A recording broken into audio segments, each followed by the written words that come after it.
Hello everybody, welcome back to another video. And in this video, yes, we have our very first snapshot for Minecraft 1.19, the wild update. And so this is an experimental snapshot, so all of the things you see in this snapshot are still work in progress, and so they can still change a lot. But if you like Minecraft videos like this one, then please make sure you leave a like and subscribe to the channel for more Minecraft 1.19 videos and other Minecraft videos as well. And so yes, this is really random. We didn't expect this. We just got the very first snapshot for the wild update, and especially this is the deep dark part of the wild update. And as you already see in this video, yes, I am in an ancient city. So not only does this snapshot add these ancient cities, the Warden is here, all different Skulk blocks are here, but there's also another change, like for example, there's this new enchantment called Swift Sneak. We'll get into all of this in this video, so make sure you stick around because there's a lot to tell you about here. And so let's get started by the ancient city itself. You can of course locate it by using the locate command, so locate ancient city. That will tell you where the nearest ancient city is. And so these ancient cities will generate in the deep dark biome. We can see it if we're on F3. Here we go, we're in the biome Minecraft deep dark. And so the biome doesn't really look anything different than the normal underground. So yeah, oh wow, this is a massive structure. What?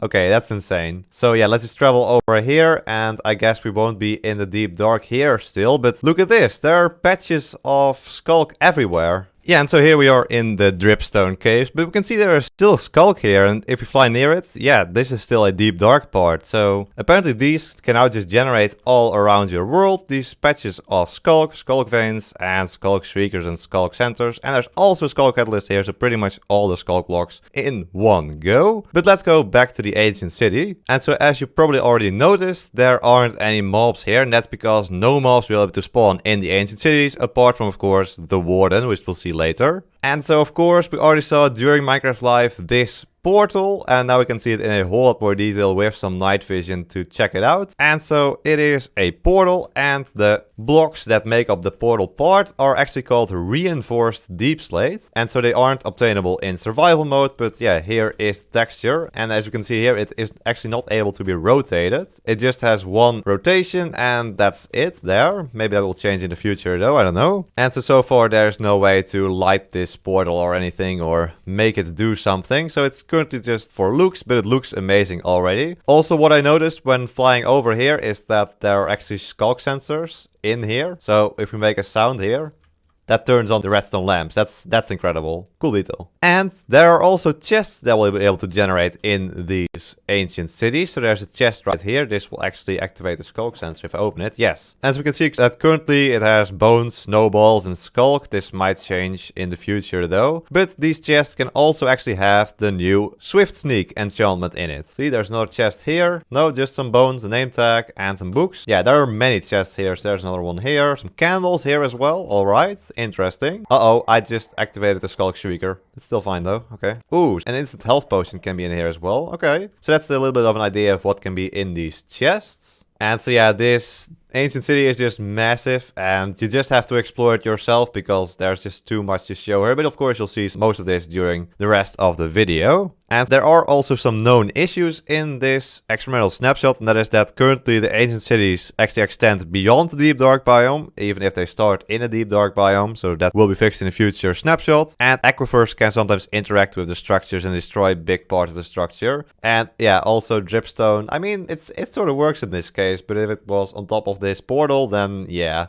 would have completely destroyed it. Alright, then let's go over the darkness effect. Of course, this is the effect the Skulk Shrieker and the Warden can give to you, but we can give it to ourselves as well by using the effect commands. Let's try that out here to see how it works. So let's give ourselves darkness for 10 seconds. Let's say just level 1. Let's not hide the particles. Alright, so this effect will actually darken your screen, and whoa, it will also change the fog. Look at that. That is insane. What is that effect? Wow. Let's actually do it for a little bit longer because I think, yeah, there we go.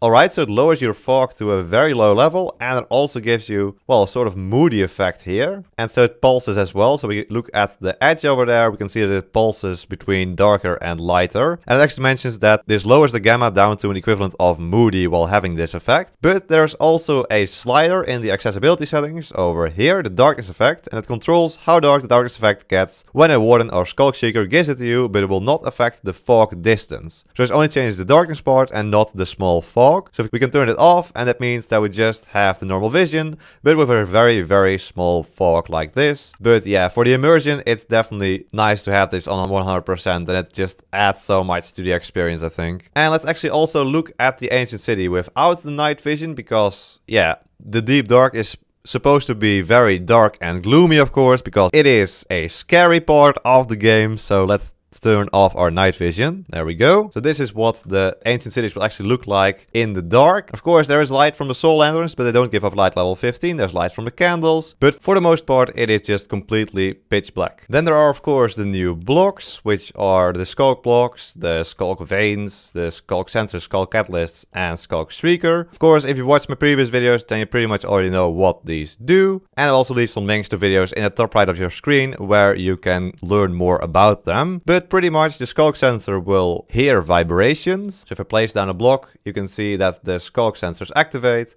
because it made a sound, and also when I break it, it makes a sound, and so they activate again.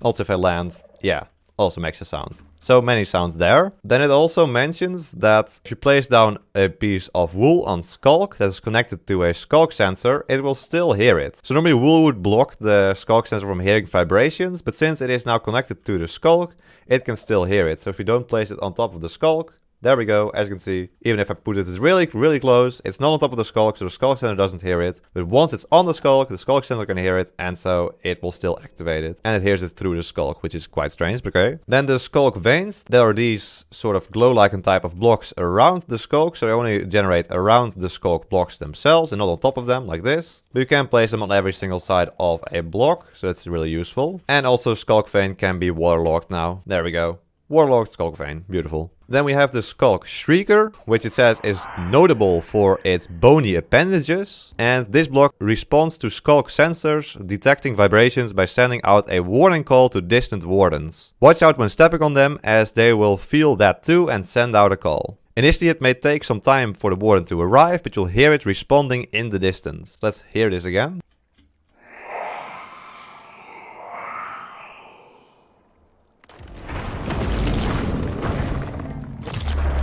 Oh, there we go. The Warden is coming out of the ground. And there we have the Warden. So yeah, the Warden will get summoned by the Skulk Shriekers if you make too much noise. Look at him, he's beautiful. We'll get to the Warden later, because before we do that we have to talk about this block. This is the Skulk Catalyst, and it's a mysteriously soul-emitting block. Oh, okay, well, hello, another Warden. Yeah, there's more than one Warden. I think we got a good look at the animation there, that's nice. Let's get away from those. And so any mobs that perish in the presence of a catalyst will not drop their experience. Instead, a bubbling charge will be created at the place the mob died. And this charge from mobs will spread through Skulk veins and Skulk blocks in random directions until they find a valid substrate they can convert into Skulk. So let's see this happen. Grab a zombie, a sword, Skulk catalyst right here. So here we go, let's summon in the zombie, let's kill it. And we should see the particles appear. There we go. We see the particles move around, move around, move around. And then more Skulk forms. Let's see that again. And there we go, there we saw the Skulk spreading very nicely. So yeah, the particles move around the Skulk until they find a place that hasn't been covered with Skulk, and then turn that part into Skulk and Skulk veins. And it can also of course summon any Skulk sensors, as Skulk shriekers or anything like that. And so the value of the charge is directly proportional to the amount of XP the perished mob would have dropped. So for example, a zombie doesn't drop that much XP, but if it would kill an Ender Dragon near it here, for example, it would create a whole lot of Skulk around here. And if that charge decays 4 blocks away from the Skulk Catalyst, it has a chance of growing into a Skulk Sensor or a Skulk Shrieker. And so you can acquire all of these different types of blocks, but only with Silk Touch. So let's go into survival, and now we can mine, for example, the Skulk blocks. We can mine the Skulk veins. The Skulk veins cannot be mined currently. Good to know. Grab the Skulk Sensor over here. Yes, and Skull Catalyst. This takes a long time to break. Look at this. This is a netherite pickaxe. Let me grab some efficiency. Efficiency doesn't seem to work on this for some reason. That's really odd. Might be a bug, I hope. Nope. It is because the efficient tool is a hoe, not a pickaxe. I'm stupid. Alright, let's try this again. And yes, way better. But of course, I didn't have any silk touch. I'm stupid again. Alright, now we have a silk touch hoe. Look at that. Okay, beautiful. And now we can also get the Skulk veins. Yes, there we go. Okay, nice. Love it. Alright, then next let's talk about the new enchantment in the game. You can find in the chests in the ancient cities. It is called Swift Sneak. And it can be applied to your boots. And it's actually really useful. So let's grab some netherite boots. And let's enchant it with Swift Sneak 3. There we go. So that's the maximum level. There's 1, 2, and 3. And we can then apply it to our feet. And now it will actually increase our movement speed while sneaking. So we can walk normally, of course. But when we sneak, there we go, we sneak. Now we can walk faster when sneaking. So let's take off the boots and then sneak. Yeah, we move way slower. And so it actually makes it so that you move just as fast when you're just walking as when you're sneaking, which is quite incredible actually. Let's look at this in third person.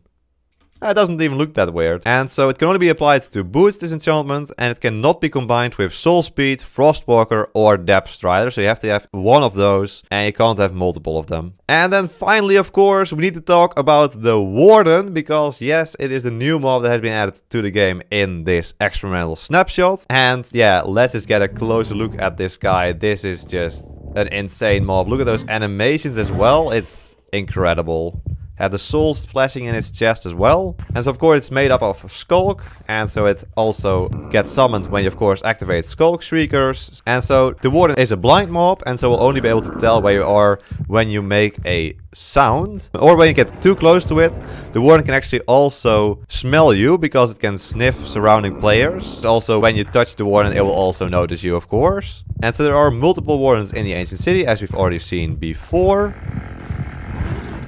And so it says they slumber beneath your feet and only dig out when enough Skulk shriekers have alerted them of your presence. So the more vibrations a Warden detects, the angrier it gets. You can hear and see this from how fast the souls in its chest are beating. So currently it's actually quite quick. So yeah, let's not go to survival just yet. And so once a mob has pushed beyond the Warden's anger threshold, it will face its prey and roar before charging. If however you keep the Warden from noticing you or getting angry for 60 seconds, it will dig back on the ground and despawn. So let's actually go into survival mode to see what happens here. Oh, well, there is the roar. Whoa, it's whoa, okay, it's fast and it's powerful. That is insane. Oh, this is so dark without night vision. I can't see anything. Oh, this is terrifying. Oh my gosh. Okay, this is incredible. Yeah, if you haven't played in this experimental snapshot just yet, please go do so because it's incredible. I think it just tried to sniff us actually. I think I heard that. And you can actually distract the Warden by throwing snowballs. Because of course it will hear it. But make sure you don't throw snowballs too fast after each other, because if you throw 2 snowballs or any other projectile, within 5 seconds the Warden will actually get angry at the person who shot the snowballs instead of going after the snowballs. And it will actually make the Warden more angry. And so the Warden will also disable any shields you have. The Warden currently doesn't drop any loot and probably won't do so at all. Because, yeah, Mojang actually developed the Warden such that you should not be able to kill it. There's a nice roar. What is it going after? It just killed a bat. What did the bat ever do to you? Come on. And so Mojang will actually discourage you fighting the Warden, but let's actually try to kill it. Let's grab the sharpness 5 sword, netherite sword. And let's see how many hits it takes. So yeah, wow. It has a whole lot of health. Look at this. I'm just still hitting it and it still hasn't died yet, so one of the most powerful mobs in the game. Of course, currently we don't have the exact statistics just yet because the snapshot just released, but that will be available pretty soon, I suppose. Wow. Yeah. I'm wondering if it's even possible to kill the Warden. Oh, well, there we go. Yeah, that was about like 30, maybe 40 hits before it died with a sharpness 5 netherite sword. So yeah, really, really strong. But anyway, there we go. That is the first experimental snapshot for the wild update with the Deep Dark, the Ancient Cities, the Warden, the Swift Sneak enchantment, and many other things added as well. If you like this video, then please make sure you leave a like and subscribe to the channel for more Minecraft 1.19 videos and other Minecraft videos. I want to thank my tier 3 member, the Smikkelaar. Thank you so much for becoming a tier 3 member. If you also become a member, click the blue join button below the video to check out the different tiers. But there we go. I hope you all enjoy the video in the next one. So until then, bye bye.